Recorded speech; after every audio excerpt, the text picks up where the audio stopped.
Hello दोस्तों। आज हम इस क्लास में CSS के बारे में पढ़ेंगे। CSS क्या होता है। CSS HTML फाइल में या वेब पेज में जो भी स्टाइल, कलर, कौन सा एलिमेंट कहाँ रखना है, यह सारा काम CSS करता है। चलिए अब VS कोड को खोल लेते हैं। इसमें आप एक फ़ोल्डर बना लीजिए और फोल्डर में एक फ़ाइल बना लीजिए जो मेरा ऑलरेडी बना हुआ है। इसके बाद आप HTML का बॉयलरप्लेट लिख लीजिए। इसके बाद फाइल बनाने के बाद HTML बॉयलरप्लेट लिखने के बाद आप देख सकते हैं यहाँ बॉयलरप्लेट आ चुका है। अब हम HTML फाइल को CSS फाइल से लिंक कैसे करेंगे ये देखेंगे। इसके लिए आप एक CSS फाइल बना लीजिए जो मेरा ऑलरेडी बना हुआ है। इसके बाद आप लिंक लिखकर CSS पर क्लिक करें। जैसे ही क्लिक करेंगे आपका CSS फाइल HTML फाइल से लिंक हो चुका है। इसके बाद हम CSS फाइल को खोलेंगे और इसमें CSS फाइल का बॉयलरप्लेट लिख लेंगे। आप देख सकते हैं दोस्तों, थोड़ा फास्ट लिख लेते हैं। आप इसे सेम देखकर लिख लीजिए।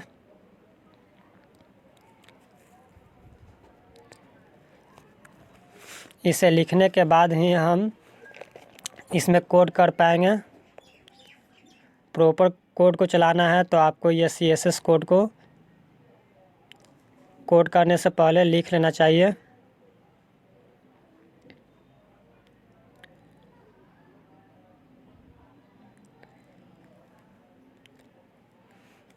ये CSS का बॉयलरप्लेट था। अब हम CSS को सही तरीक़ा से लिखने का CSS को सही वे में लिखने का तरीका देखेंगे। अब हम H1 टैग की मदद से एक एलिमेंट बनाएंगे और इसमें कलर फिल करने का सही तरीका देखेंगे। इसमें कलर फिल करने के लिए आपको CSS फाइल में जाना पड़ेगा। CSS फाइल में जाकर आप जो H1 टैग का कर्ली ब्रैकेट ऑन करेंगे और इसमें जो भी एलिमेंट में कलर फिल करना है उसको लिखेंगे कलर। अगर आपको रेड करना है तो रेड कर सकते हैं, ब्लैक करना है तो ब्लैक कर लीजिए। पहले आप देख लीजिए यहाँ इसका रंग बाय डिफ़ॉल्ट ब्लैक ही रहता है। अब इसके बाद हम इसमें रेड कलर को फिल करेंगे। रेड यहाँ लिखकर आप देख सकते हैं अब आपका टेक्स्ट का रंग रेड हो चुका है। अब हम अपना CSS फाइल में चलते हैं और हाइट और विड्थ के बारे में पहले समझ लेते हैं। इसके लिए एक रेक्टेंगल शेप बनाएंगे, उसकी मदद से हम विड्थ और हाइट को समझेंगे। ये जो लाइन है ये हाइट हो गया और ये विड्थ हो गया। अब हम विड्थ और हाइट को कोड के थ्रू समझेंगे, इसलिए इसको इरेज कर देते हैं दोस्तों।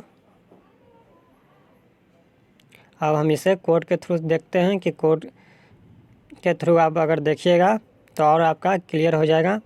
इसके लिए हम सबसे पहले अपने कोड पर चलते हैं।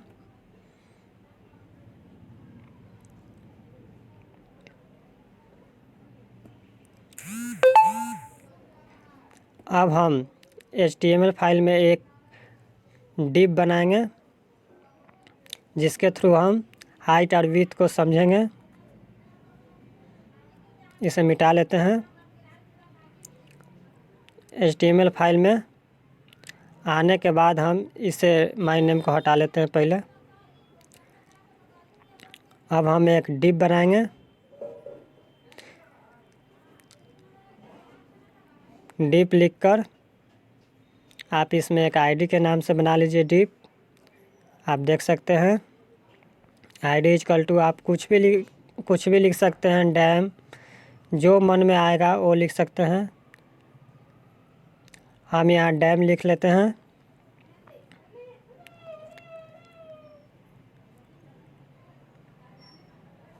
डैम लिखने के बाद अब हम अपना CSS फाइल में जाते हैं और इसका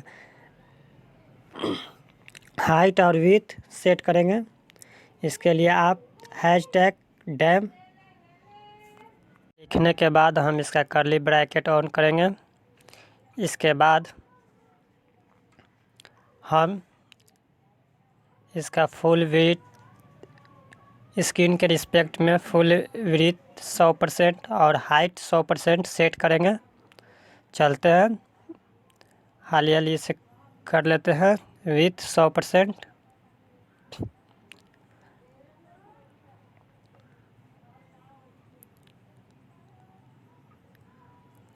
अब हाइट करेंगे 100%।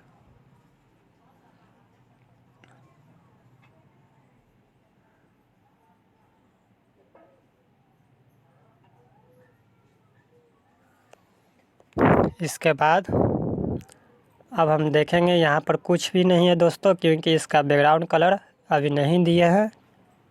आप इसको बैकग्राउंड कलर देंगे। इसके बाद बैकग्राउंड कलर आप कोई सा भी कलर ले सकते हैं, रेड, ब्लैक, ब्लू, लेकिन हम यहाँ पर ब्लैक लेंगे जिससे कि आपको देखने में सुविधा हो।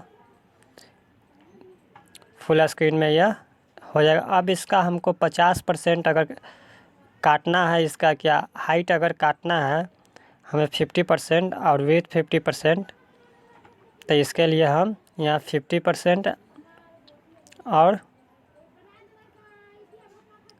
100 के जगह पर 50% कर देंगे।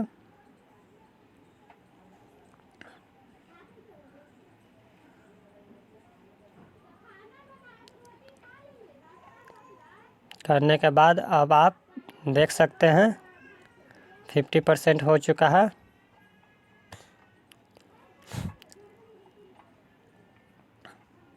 अब परसेंट का यूज कब करते हैं? जब हमको कोई भी एलिमेंट का पार्टिकुलर पार्ट लेना हो, जैसे कि हमको 50% लेना है तो परसेंट का यूज करेंगे। विड्थ हमको 50% लेना है तो परसेंट का यूज करेंगे। जैसे कि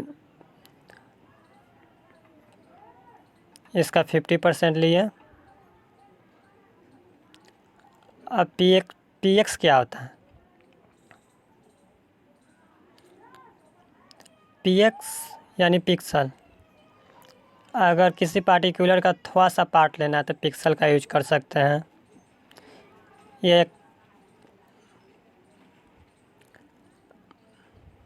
ये px पिक्सल छोटा अमाउंट होता है। किसी भी एलिमेंट का छोटा पार्ट कवर करना है तो आप पिक्सल का यूज कर सकते हैं।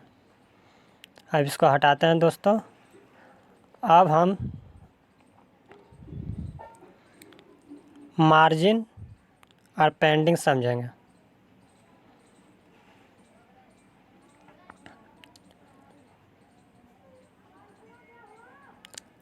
कि मार्जिन और पेंडिंग क्या होता है, पैडिंग क्या होता है, पैडिंग।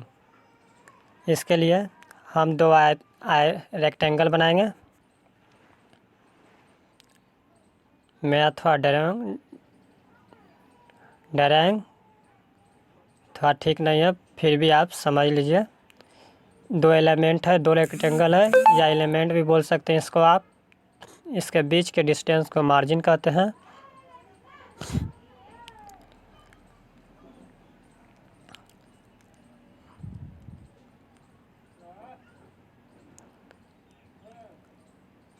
दोनों एलिमेंट के बीच के जो डिस्टेंस है उसको मार्जिन कहते हैं, आप समझ लीजिए। और इसमें कुछ यानी कुछ भी टेक्स्ट इसमें लिखा रहेगा तो उसके दोनों साइड का चलिए हम कोडिंग के थ्रू समझ लेते हैं, जिससे कि आपको और अच्छे से क्लियर हो जाएगा। इसके लिए हम एक 2 डिप बनाते हैं अलग अलग। पहला डिप बना लेते हैं आईडी डैम के नाम से, दूसरा डैम 1 के नाम से आईडी बनाएंगे। तो देखते हैं पहला आईडी,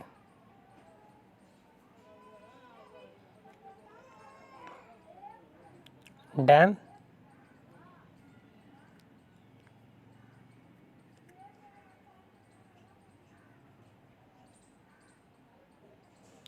अब दूसरा बनाएंगे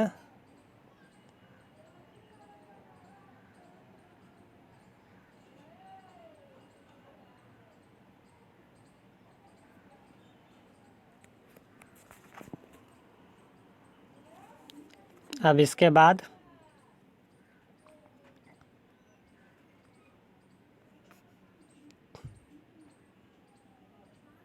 सॉरी दोस्तों, बाय मिस्टेक डैम 1 डैम के अंदर बन चुका था। इसके लिए ये हमको डैम अलग अलग बनाना था। इसके लिए हम अलग एक आईडी बनाएंगे, हैशटैग डैम 1 लिखकर हम एंटर करेंगे।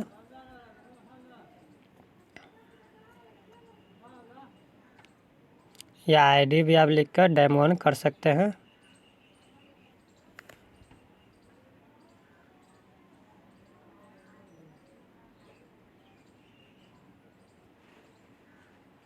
ID dam 1।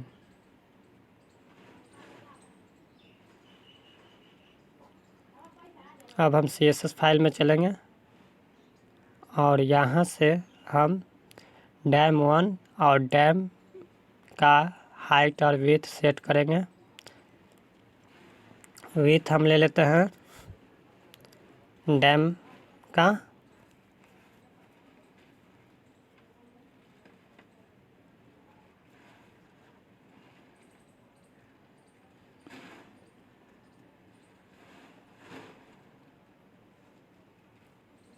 डैम का 100% 100 पिक्सल, हाइट भी 100 पिक्सल ले लेते हैं।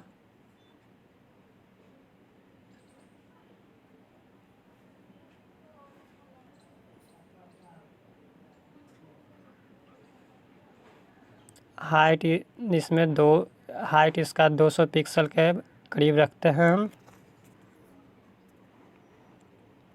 अब हम इसमें कलर फिल कर लेते हैं, कोई सा भी कलर ले लीजिए आप। हम इसमें ब्लू ले लेते हैं।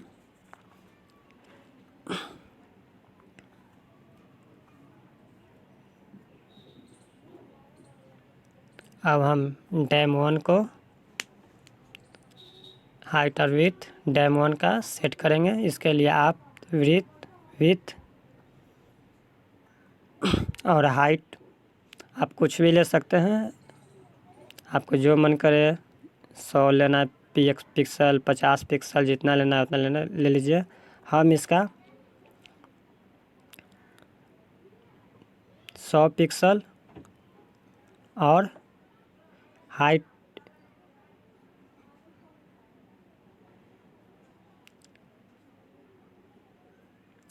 इसका हम 150 150 के आसपास में ले लेते हैं। इसके बाद हम इसका बैकग्राउंड कलर डालेंगे, आप कुछ भी ले सकते हैं, वैसे हम ब्राउन ले लेते हैं। इसके बाद हम इसे देखते हैं। आप यहाँ देख सकते हैं, सॉरी दोस्तों थोड़ा बाय मिस्टेक हो चुका है। हम हैशटैग डैम 1 में लगाना भूल गया था। आप कोई भी आईडी को हैशटैग से ही उसमें कलर कोई भी विथ हाइट सेट कर सकते हैं। हैशटैग डैम लगाकर ही हैशटैग के बिना आप आईडी को रन नहीं कर सकते हैं।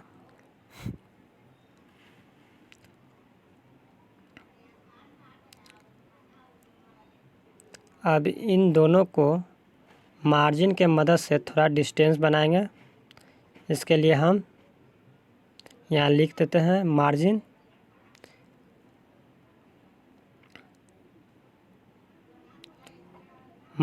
टॉप, यानी टॉप से हमको 20%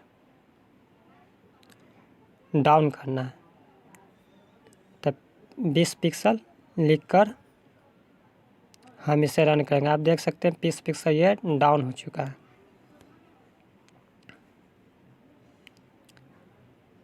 इसके बाद हम इसको हटाते हैं। इसे हटाने के बाद अगर ये मार्जिन क्लॉकवाइज काम करता है, अगर आप सिर्फ मार्जिन लिखकर 20 पिक्सल 30 पिक्सल 40 पिक्सल के ऐसे करीब दीजिएगा तो ये एंटी क्लॉकवाइज चारों तरफ से काट देगा। जैसे कि आप यहाँ देख सकते हैं 20 पिक्सल 30 पिक्सल 40 पिक्सल,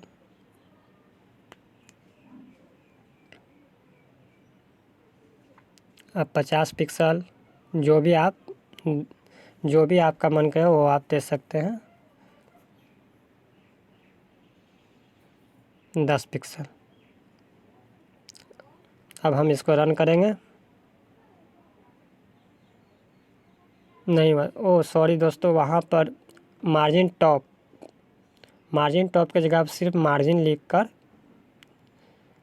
लिखना पड़ेगा, तभी ये रन करेगा। चलिए मिटा लेते हैं। अब देखते हैं। अब आप देख सकते हैं चारों तरफ अप्लाई हो चुका है। मार्जिन एंटी क्लॉकवाइज 20% ऊपर से, साइड लेफ्ट से राइट से 40% 30% काट चुका है। इसके बाद अब हम पैडिंग समझेंगे। पैडिंग क्या होता है। पैडिंग के लिए हम एक डिप बना लेते हैं और उसमें कुछ टेक्स्ट लिखेंगे।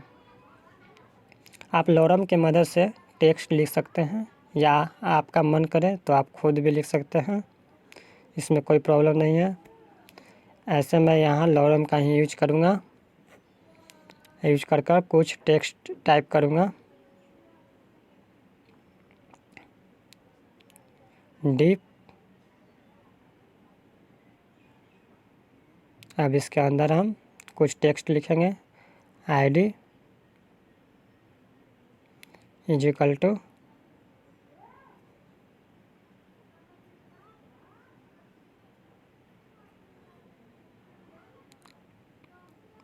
डैम।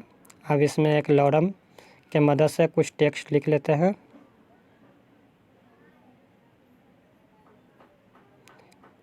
into 2, आप 2 लाइन में ले लिए लॉरम का, लेकिन इतना नहीं, थोड़ा सा और कम कर लेते हैं इस टेक्स्ट को, जिससे कि आपको समझने में सुविधा हो।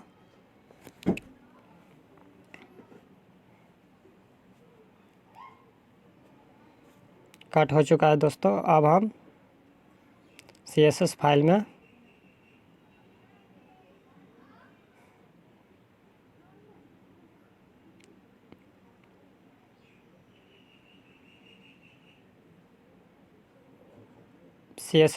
हम जाकर CSS फाइल में हम टेक्स्ट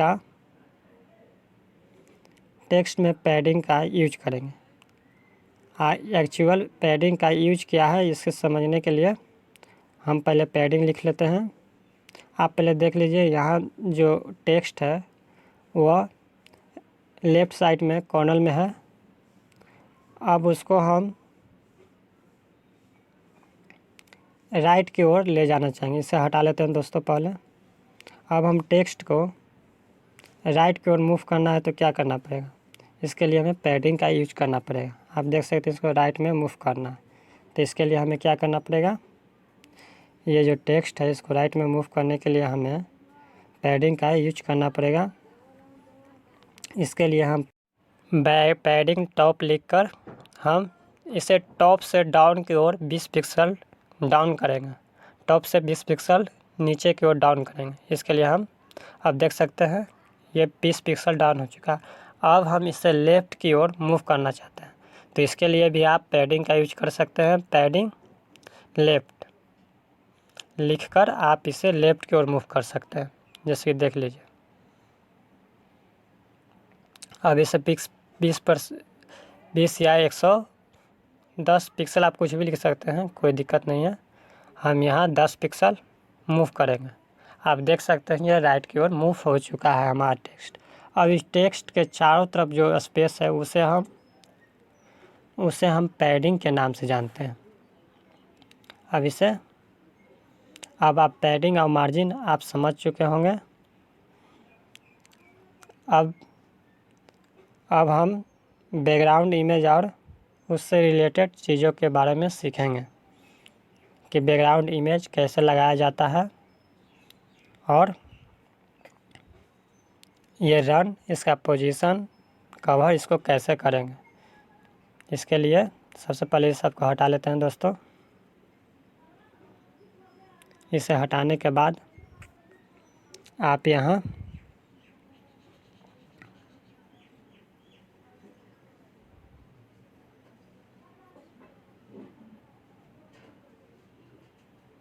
यहाँ एक डिप बना लीजिए। कैसा भी नाम से एक डिप बना लीजिए। उसमें हम बैकग्राउंड कलर को सेट करेंगे, तो हम डिप एक बना लेते हैं डैम के नाम से। डिप इसमें ID = डैम।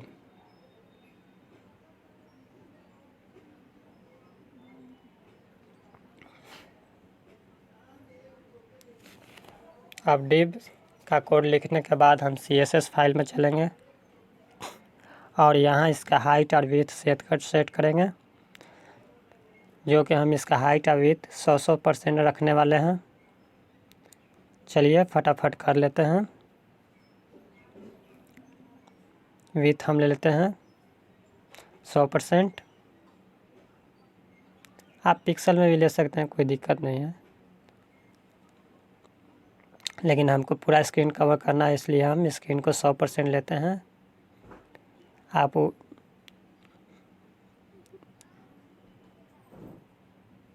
हाइट भी 100% ले लिए।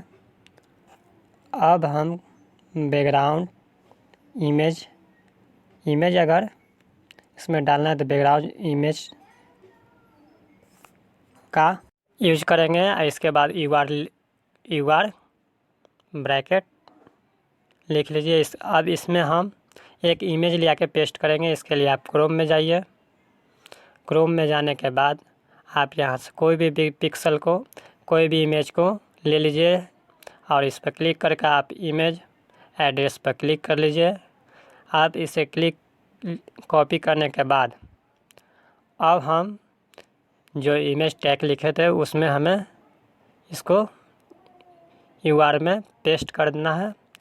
पेस्ट करने के बाद अब हम इसे रन करके देख सकते हैं आपका बैकग्राउंड सेट हो चुका है। अच्छा तरीका सेट करने के लिए आप इसमें कवर का भी यूज कर सकते हैं, जैसे कि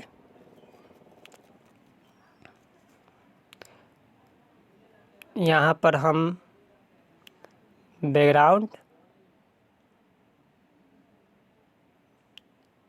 इमेज अब कवर लिख देंगे, तो ये पूरी तरह से स्क्रीन को कवर कर लेगा। अगर हमें फ़ोटो का पोजीशन अगर सेट करना है तो उसके लिए क्या करना पड़ेगा, तो हमें बैकग्राउंड पोजीशन लिखकर उसमें जो भी पोजीशन को सेट करना है उस पोजीशन को आपको डालना पड़ेगा।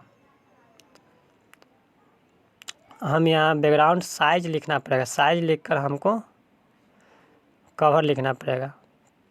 बाय मिस्टेक से इमेज लिखा गया था, लेकिन कवर करने के लिए आपको बैकग्राउंड साइज लिखना पड़ेगा।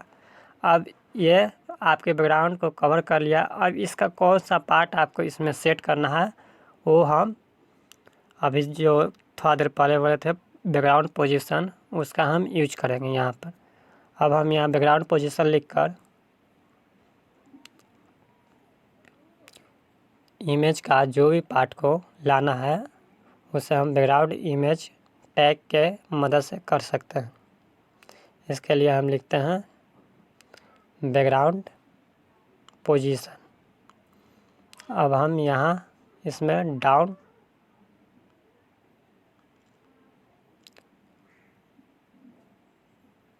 बॉटम से ले लेते हैं। आप इसे देख सकते हैं, बॉटम का पार्ट आपको आपके स्क्रीन पर कवर हो चुका है।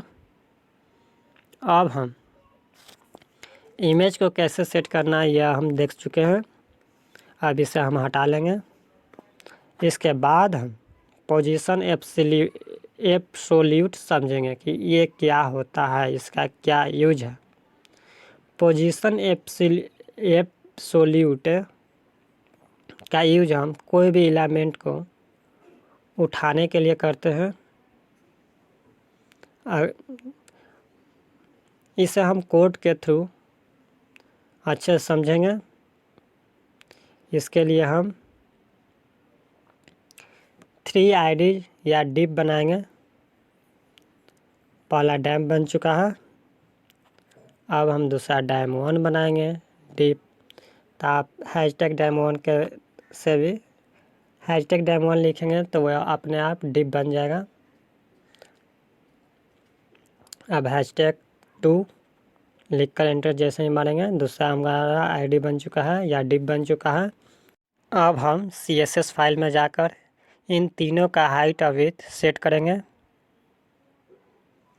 डैम 1 का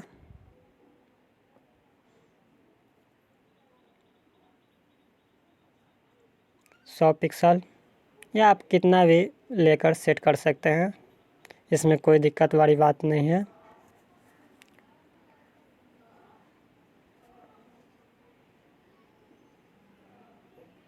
अब बैकग्राउंड,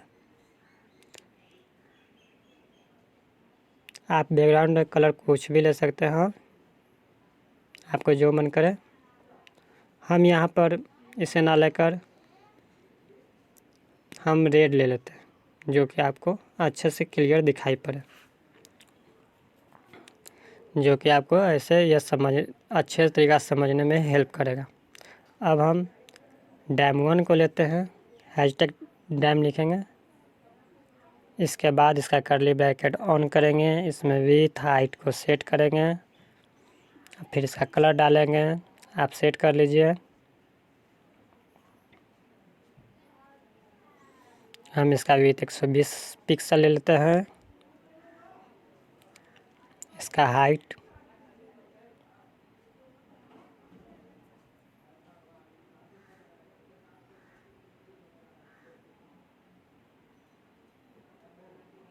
आप कुछ भी ले सकते हैं, कितना भी ले सकते हैं। हम इसको 50 पिक्सल के आसपास में रखते हैं। अब इसका बैकग्राउंड कलर आप ले लीजिए, वैसे हम ब्लू लेंगे। इसके बाद हम डैम 2 का कलर बैकग्राउंड विथ सेट करेंगे।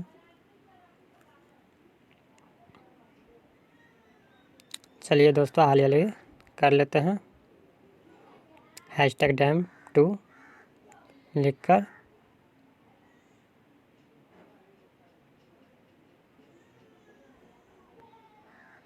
अब इसका कर्ली ब्रैकेट ओपन करेंगे, हाइट विड्थ सेट करेंगे। आप जो भी हाइट विड्थ रखना चाहते हैं आप अपना मर्ज़ी से रख सकते हैं, इसमें कोई दिक्कत नहीं है। सबका अपना अपना चॉइस होता है। बट हम आपको यहाँ समझाने के लिए आपको कलर भी आप अपने मर्ज़ी से रख सकते हैं। आपको समझाने के लिए सिर्फ हम ब्लू, रेड ये सब डार्क कलर का यूज कर रहे हैं कि जिससे आपको समझने में सुविधा हो।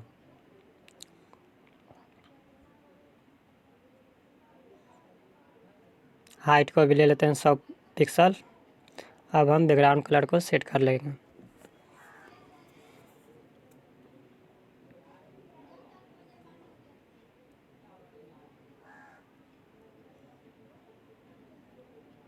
आप कुछ भी ले सकते हैं, हम यहाँ पिंक ले लेते हैं।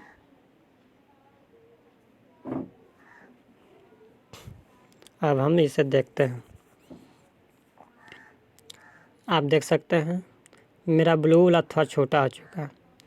इसका हाइट बहुत छोटा है, इसलिए इसका हाइट को थोड़ा बढ़ा लेते हैं। इसे भी हम 100 कर लेते हैं। अब आप देख सकते हैं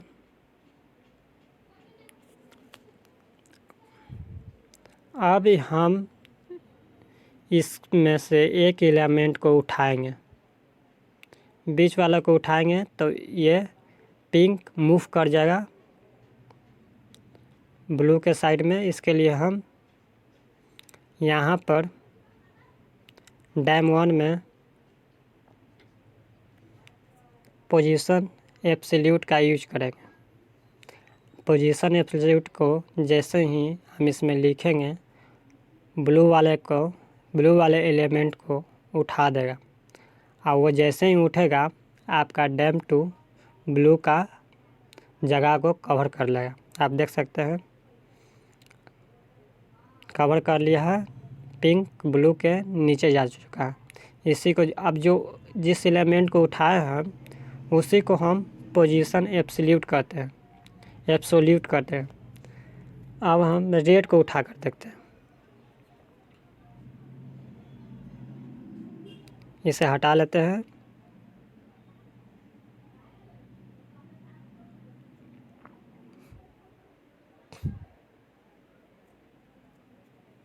और अब रेड वाले को एलिमेंट को उठाएंगे, डैम में हम पोजीशन एब्सोल्यूट लगाएंगे तो क्या होगा, इस ब्लू और पिंक दोनों आगे की ओर घिसक जाएंगे। आप देख सकते हैं इसी को हम पोजीशन एब्सोल्यूट के नाम से जानते हैं, या पोजीशन एब्सोल्यूट का किसी भी एलिमेंट को ऊपर उठाने के लिए किया जाता है। अब आप इसे समझ चुके होंगे। अब इसके बाद हम फ्लेक्स बॉक्स को समझेंगे कि फ्लेक्स बॉक्स क्या होता है। फ्लेक्स बॉक्स को समझने के लिए हम एक डिप बनाएंगे, 3 डिप बनाएंगे।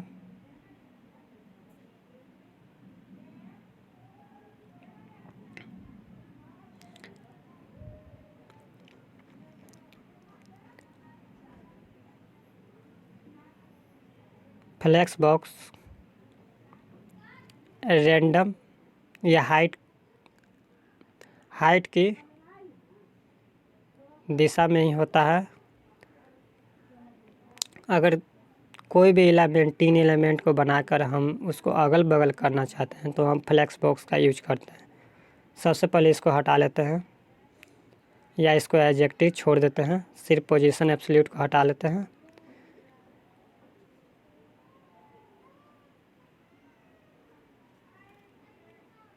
अब हम डैम 1 से ही पोजीशन एब्सोल्यूट को हटा लेते हैं।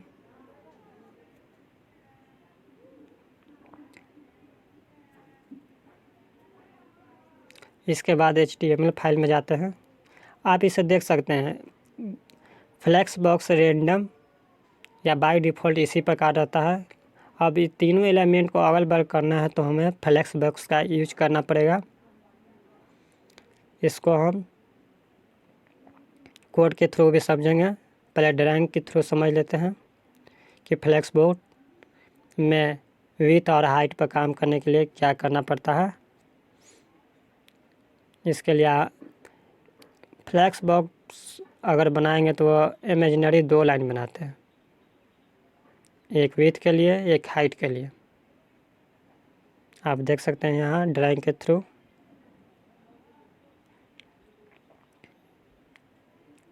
ये विड्थ हो गया।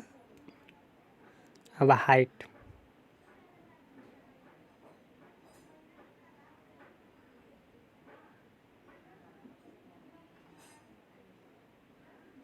हाइट के लिए खींच लिया। अब हम विड्थ पर काम करने के लिए क्या करेंगे, विड्थ पर काम करने के लिए हम जस्टिफाइड कंटेंट का यूज करते हैं, और लेंथ पर काम करने के लिए यानी हाइट पर काम करने के लिए हम ए लाइन आइटम का यूज करते हैं।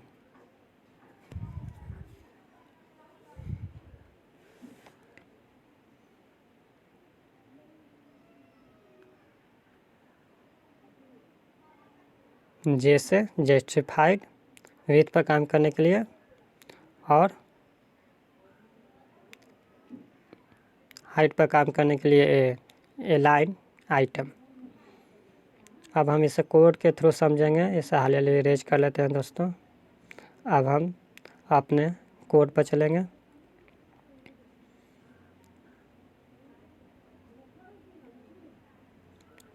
कोड पर जाने के लिए हम सेपरेट या सेपरेट 3 कोड बनाएंगे। एक डिप के अंदर हम 3 डिप बनाएंगे। डैम के अंदर हम डैम, अब इसके अंदर हम 3 डिप बनाएंगे। #time1, #time2, #dam3। आप देख सकते हैं #time1,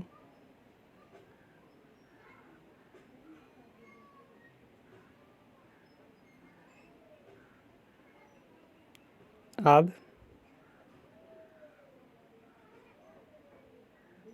#time2, अब #time3।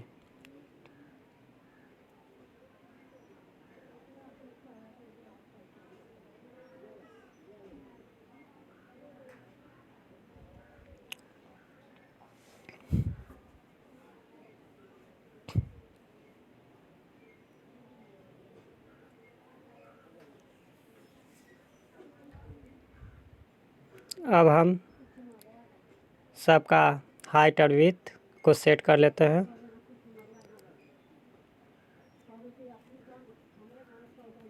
अब विड्थ का कुछ भी हाइट ले सकते हैं। हम इसका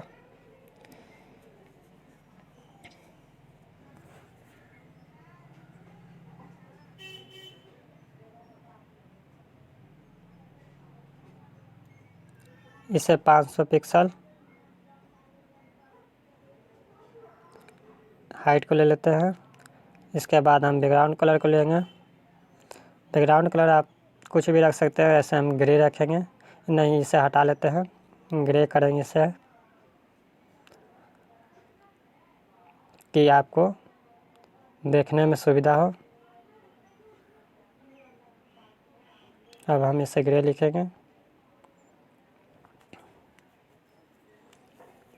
इसी प्रकार हम dam1, dam2, dam3 तीनों का सेट करेंगे।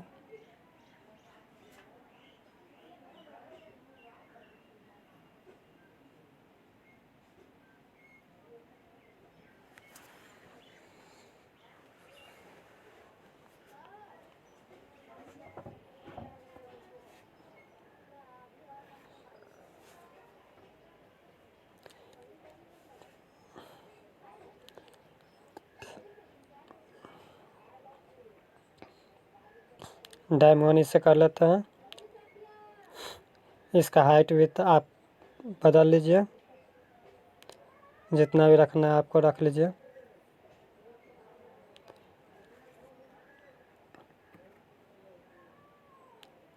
हम इसका 200 पिक्सल कर लेते हैं, एक का 300 पिक्सल, या 110 या 100, कुछ भी कर लीजिए। हम 100 रख लेते हैं, या 110 रख के करीब रखते हैं इसको। ऐसा थोड़ा बाहर रहेगा तो ठीक रहेगा।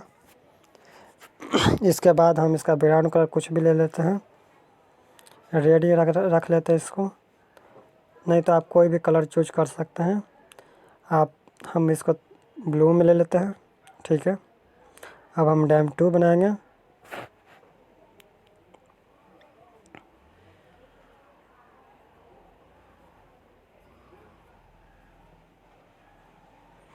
dam2 का हाइट और विड्थ सेट करेंगे।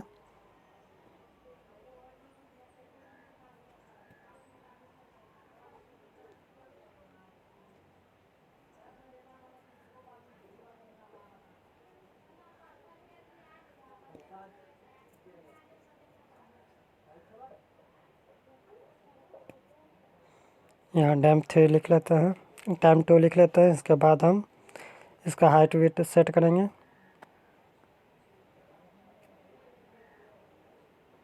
आप कलर यहाँ कुछ भी रख सकते हैं। कलर यहाँ हम ग्रे लेते हैं या ग्रीन को ही रखते हैं। हाइट और विड्थ को आप एडजेक्टिव भी छोड़ सकते हैं, कोई दिक्कत नहीं है। आप चेंज करना चाहें तो चेंज भी कर सकते हैं।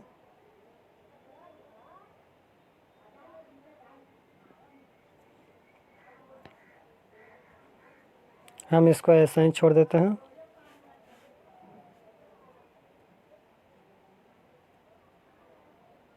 अब डैम 3 को और बढ़ेंगे। अब यहाँ पर हम इसका कलर या जो भी विड्थ भी आपको अगर सेट करना है तो कर सकते हैं, कोई दिक्कत वाली बात नहीं है।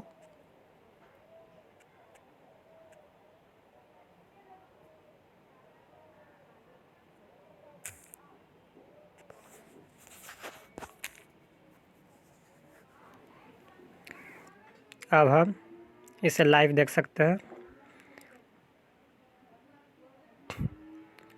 आपका चारों एलिमेंट का हाइट विड्थ कलर सेट हो चुका है।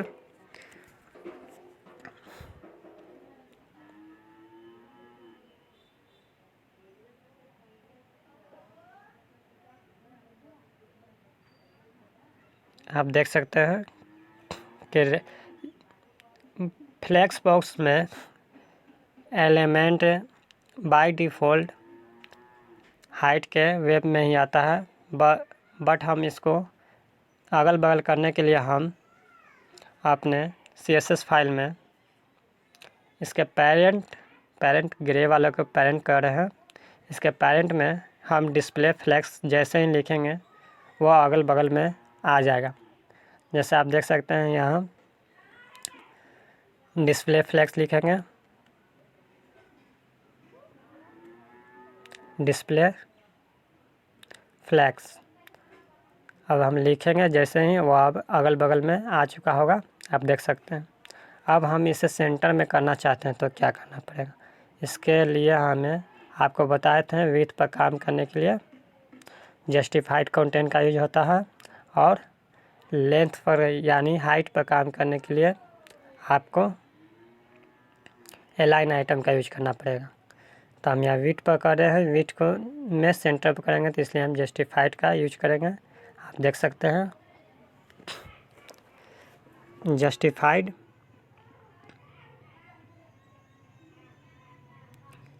जस्टिफाइड कंटेंट लिखेंगे,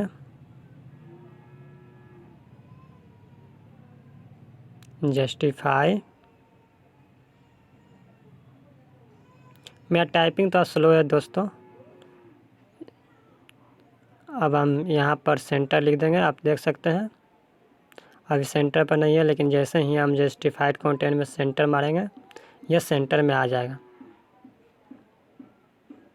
हम सेंटर लिखेंगे,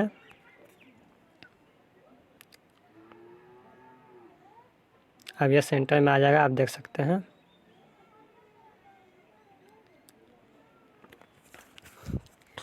अब इसको अगल बगल करना है तो क्या करना पड़ेगा, या आप बिटवीन का भी यूज कर सकते हैं, स्पेस अराउंड का यूज कर सकते हैं। तो स्पेस अराउंड का करेंगे तो आप तीनों एलिमेंट आपका स्पेस ले लेगा, साइड से तीनों स्पेस पर आ जाए, कुछ स्पेस ले लेगा। स्पेस अराउंड लिखकर जैसे ही मारेंगे देख सकते हैं तीनों अगल बगल अपना थोड़ा स्पेस ले लिया। अब हम अलाइन आइटम का देखेंगे, हाइट पर काम करने के लिए क्या करना पड़ेगा। इसके लिए हमें अलाइन आइटम का यूज करना पड़ेगा। आप अलाइन आइटम यहाँ लिख सकते हैं।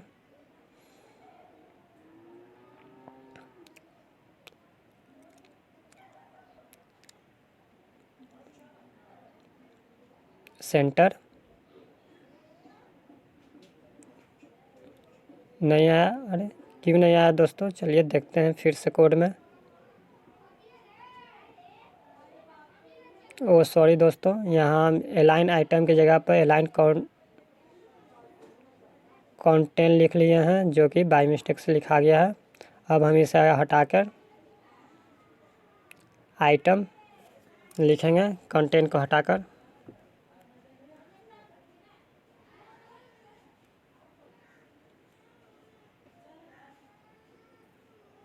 Align item. अब ये सेंटर पर हाइट के दिशा में आ जाएगा, आप देख सकते हैं। फ्लेक्स बॉक्स का यूज इसी प्रकार होता है।